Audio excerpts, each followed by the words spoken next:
Good evening, Avery. Mr. Jonathan, I can't believe my own eyes. Oh, you have come back too late, sir. Far too late. I know, Avery. I know about Mary and my mother. I'm so sorry. It was my duty to watch over her. She left the house in the middle of the night. The police said... It's all right, Avery. The police said her body was found near your sister's grave in Whitechapel. You're the master of the house now. I'd understand if you fired me, sir.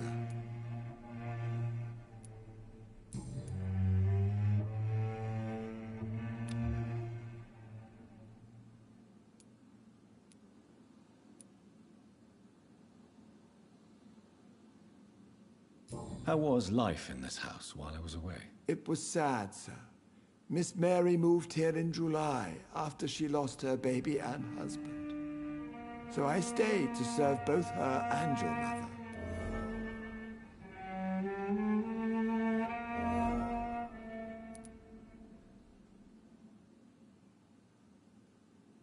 How was my mother? Miss Reed was very frail. After Miss Mary was found dead, your mother started talking to herself. She said she was speaking to the dead. She even said that she had seen you. How was Mary? Miss Mary went out looking for you every night after you had written to say that you were coming back. She was sure you were alive. She'll never know she was right.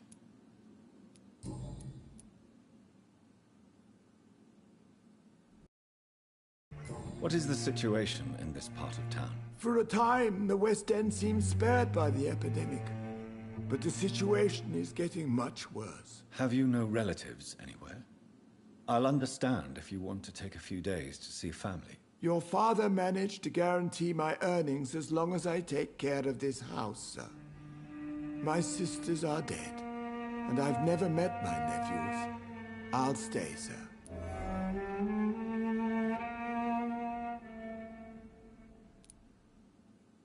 I'm sorry I could not be here for Mary's funeral. Your mother was strong, sir, but your support would have been appreciated. Apart from the priest and I, no one else attended your sister's funeral. To be present at the funeral with you both was my dearest wish, Avery. But I'm sorry, I simply could not attend. I would not dare to question your absence, Mr. Jonathan. All I can say is that we missed you a great deal during these difficult days. What are the arrangements for my mother's funeral? There will be no funeral, sir. No ceremony whatsoever, because of the sanitary situation. Where is her body, then? I'm afraid your mother's body was moved to a mass grave somewhere. I have no other information. Civil service is paralyzed, sir. And London is crumbling down.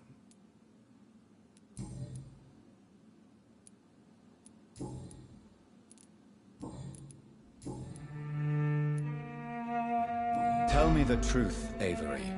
Do you feel forced to stay here? Would you leave this house without the arrangement made by my father? No, sir. I have nowhere else to go. And I promised your father I'd take care of his family as long as I live. This house is dead, Avery. There is a curse on this family. You really should consider leaving. If only you could have been here sooner or more often. Maybe this house would not be that empty. But you're here now, sir. So my task is not over. Considering the recent tragedies in this family, I'd understand if you want to leave or decide to serve another house. Then I will stay. All I ask is that you take care of my own funeral if I die before the end of the epidemic. No mass grave, please, sir. Do you really think I neglected my mother, Avery? Yes. I see. Well, please go on. Speak freely. It's not as if there is anything left to treasure in this house. Just like your father. You always had this capacity to focus only on what interests you. It surely helped you become a great doctor, but not such a great son. Thank you, Avery. We'll talk later. Your bedroom is ready as always. Good night, sir.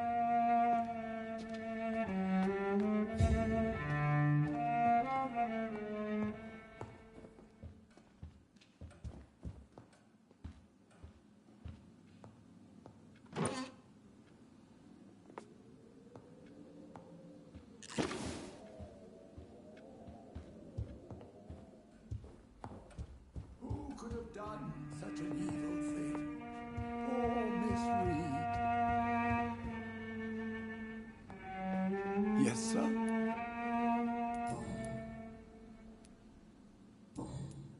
Thank you, Avery. We'll talk later. Your bedroom is ready as always. Good night, sir.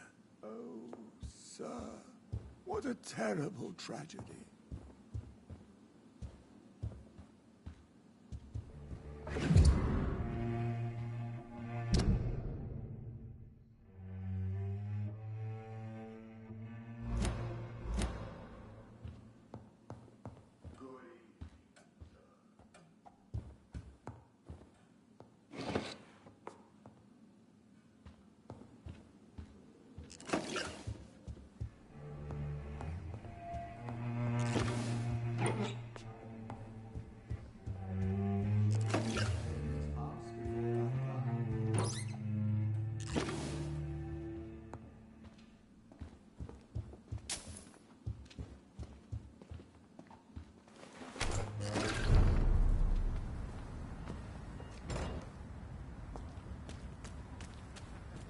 The Ascalon Club. The heart of British vampire society. Not quite as subtle as I expected.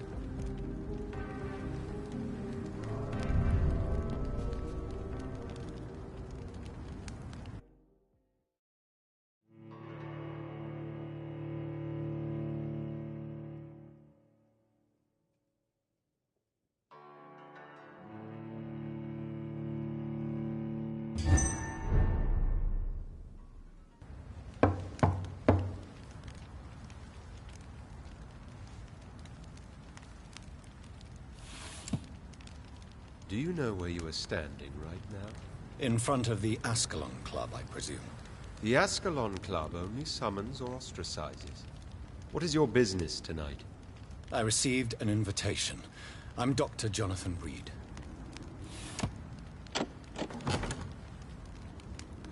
Welcome to the Ascalon Club, then, Dr. Reed. Please proceed. Lord Redgrave is waiting on you upstairs.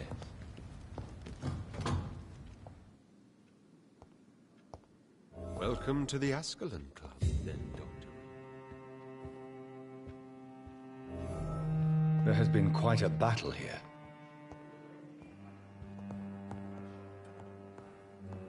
I'm sure the Ascalon Club has the money to replace the furniture.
It's locked, all right.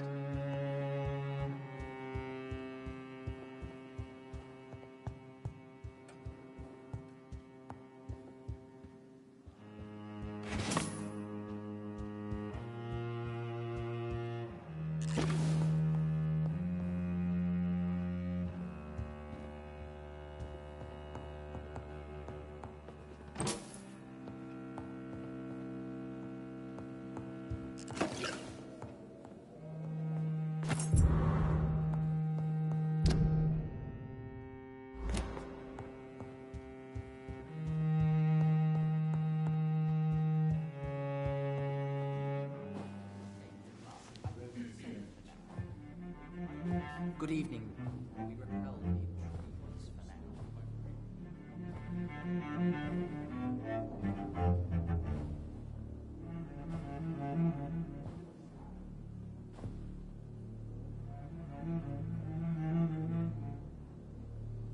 for My good friends, if I may have your attention.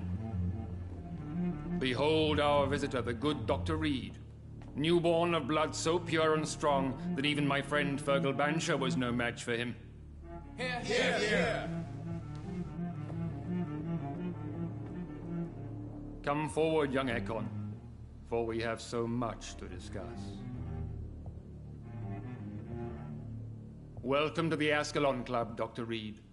I am Lord Redgrave, Earl of Bristol and chairman of this exclusive association. Lord Redgrave. At last we meet. I've been eager to make your acquaintance. I've heard some astounding things about you. Please accept my condolences for your loss, Dr. Reed. Thank you, my lord. Lady Ashbury expressed your wish to meet me. Yes. The lady has always been a useful acquaintance, though not always reliable. Is she a good friend of yours?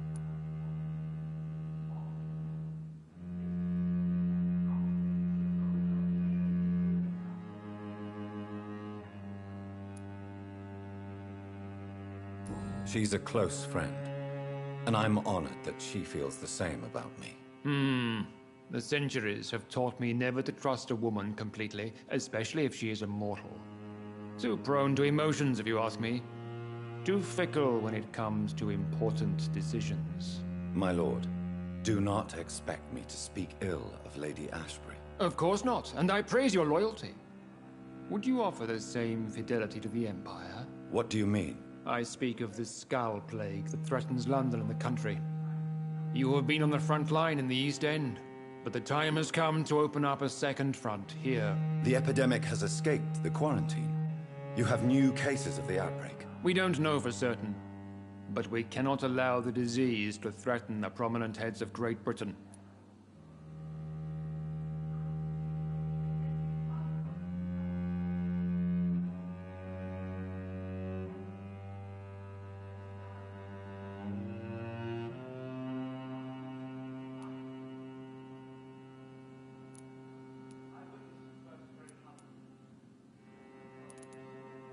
Why do you suddenly need me? The Ascalon Club only recruits the best, and you definitely fit the bill. Your scientific and medical reputation alone would qualify you as a candidate. You want me to find possible sources of the outbreak in the West End. Is that it? Ah, straight to the point, like all eager newborns.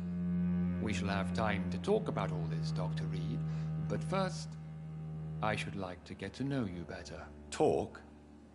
Is that the only reason you asked me here? Well, no. I also wanted to meet the intriguing Ekon who made such a powerful progeny of his sister. You have not learned the name of your maker, am I correct?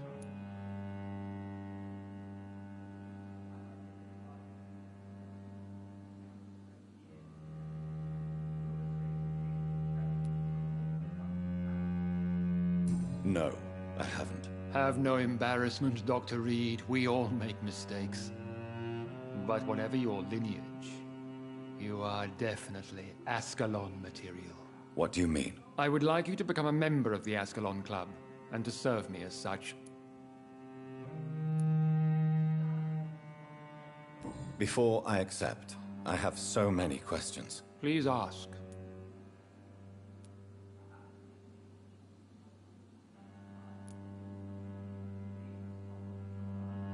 What does it mean to be a member of the Ascalon Club? It means that you swear to protect the interests of the Crown, that you become a loyal servant of the British Empire.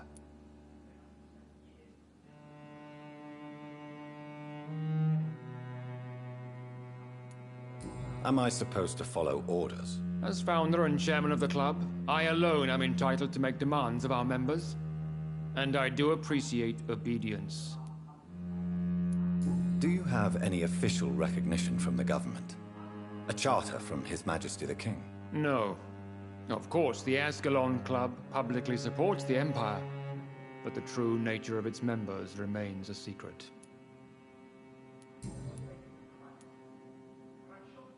What is the Ascalon Club's express purpose? We follow the credo of William Marshall, the greatest knight who ever lived. As was he, we are sworn to protect the British Empire. What does Ascalon mean?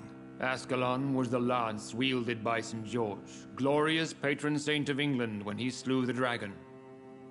And like that lance, we pierce the hearts of all our nation's enemies. William Marshall founded the Ascalon Club. Not exactly. William Marshall granted me immortality, and I founded the club a few years later. The good knight has been gone for so long. I killed Fergal, who claimed to be one of yours, sent to cleanse the East End of all Skulls.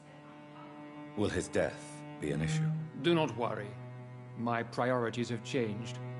Fergal was a zealous servant of mine, but like any servant, he had his limitations and is readily replaced if necessary. I agree to join the club. This is good news. Good news indeed in these crucial times. Let's inform the Assembly formally and proceed with your initiation. My initiation? Fear not. Nothing fancy nor dangerous. It is just that we, the members of Ascalon, believe that tradition and custom are the backbone of this country.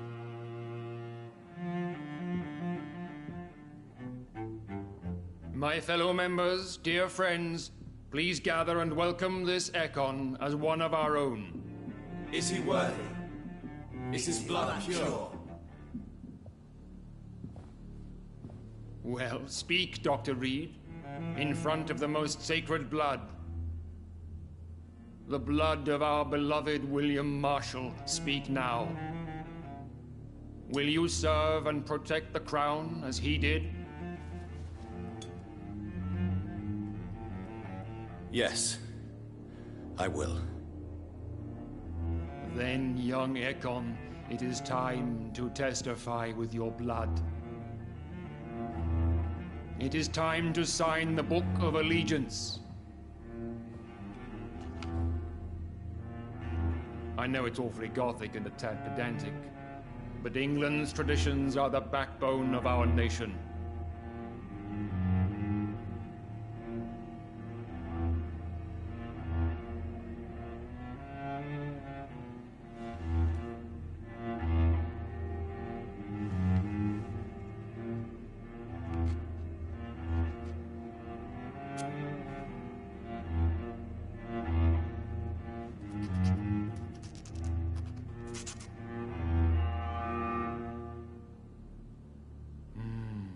Delightful.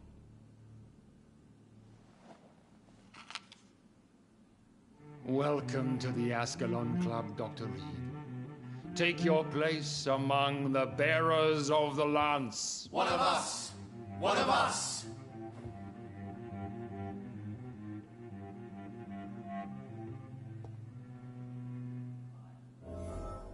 That went well, did it not? It is always useful to bolster morale, especially before a difficult battle. You have the makings of a general, my lord. I was, though very long ago. Well, not quite a general, but a proud defender of the crown. So why did you really want to meet me? Straight to the point again, young Ekon. All right, let's talk, you and I, Lance Bearer. I'm listening, my lord. According to my spies, you have worked with Dr. Edgar Swansea on the epidemic, and your findings were quite alarming.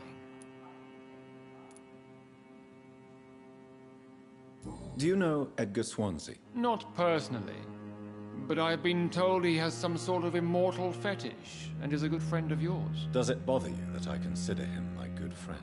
As long as you reveal nothing of the club's inner workings, why should I forbid you engaging in conversation with the good Dr. Swansea? You were spying on me? Not personally. I rarely leave this building. But once he found you, Fergal kept me informed. Until you put an end to his mission. Who was Fergal? I don't see him sipping tea with the others in the club. Fergal Banshire was my squire of sorts. Even before becoming that magnificent beast, he was a brute. He served me well for decades. No, I mean, what was he? He was clearly no ordinary vampire. No, he was a Volcod. All muscles and instinct. Quite the rare breed. Ferociously territorial. Mortals often mistake them for werewolves. You do know I killed him. Yes. Will you bear ill will towards me for his death? Of course not. Your victory was quite impressive and courageous. You earned my respect. Yes, I'm convinced the recent invasion of frenzied Scowls in London is directly linked to the epidemic. This is not the Spanish flu, but something else. I would be glad to hear more of your discoveries, Dr. Reed, but for now, my main concern is the security of London's inhabitants, both mortal and immortal. What do you mean? Alarmed by the epidemic, the Guard of Prewen has started a war against us British vampires. To appease the situation, we must eradicate the Scowls. Scowls are malevolent and disgusting creatures. I knew I was right to induct you, Dr. Reed. You would not dare lie to me on such a vital topic now, would you? So, what do you want me to do? I want you to investigate the city thoroughly. I have reason to fear there are cases of contagion in this part of town. Our absolute priority is to find and cleanse them. And how would you like me to proceed? By all means necessary, Dr. Reed. You are now a member of the Ascalon Club, and you have carte blanche. Interrogate the locals, follow all the leads you find, and get results.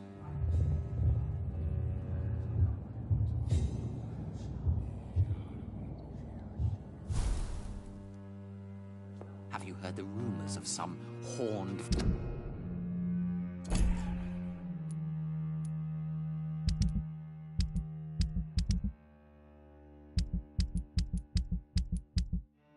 vampire revealing himself and singing obscure songs around the city?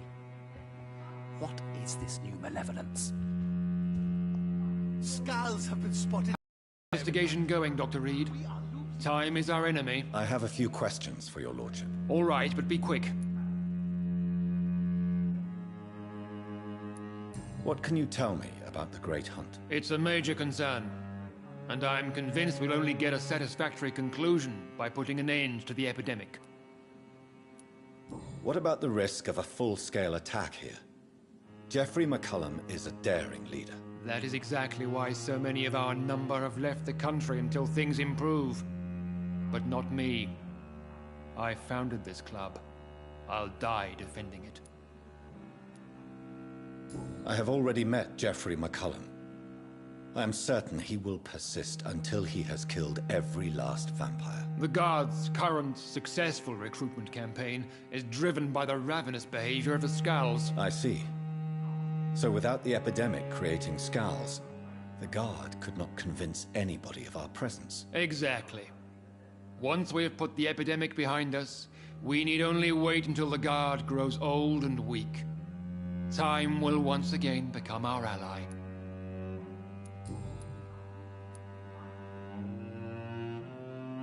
You made me swear on the blood of William Marshall during my initiation ceremony. Why was that? William Marshall was the most glorious knight who ever lived. He served 5 kings and was a living example of probity for all. And he was my maker. William Marshall was a vampire? Is this some sort of joke? Wait. Could he be my maker? That would be joyful news, for it would mean he still walks among us. But alas, the great knight has left this world for good. Why is his blood so sacred to the Ascalon Club? He was simply the greatest defender of the realm we have ever known. I fought by his side at the Battle of Preston, and he made me his progeny following the fight. May I ask you about the mortal who attended my initiation? Mr. Aloysius Dawson. A member of the club does not normally ask questions about other members. We trust each other mutually. But Mr. Dawson is mortal. Are you not afraid he might reveal who you are? Especially to your enemies. Aloysius Dawson is a man of his word, as are all of us. This is the Ascalon Club, Dr. Reed. We do not grant access to the unworthy. So he really is a member, then? Indeed. Only the most eminent members are allowed to attend such ceremonies. Even if I admit some of us fled during the first hours of the Great Hunt. Goodbye, Lord Redgrave. Godspeed, Dr. Reed. We are counting on you.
I think Lord Redgrave just suggested I was sired by an ancient vampire.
you.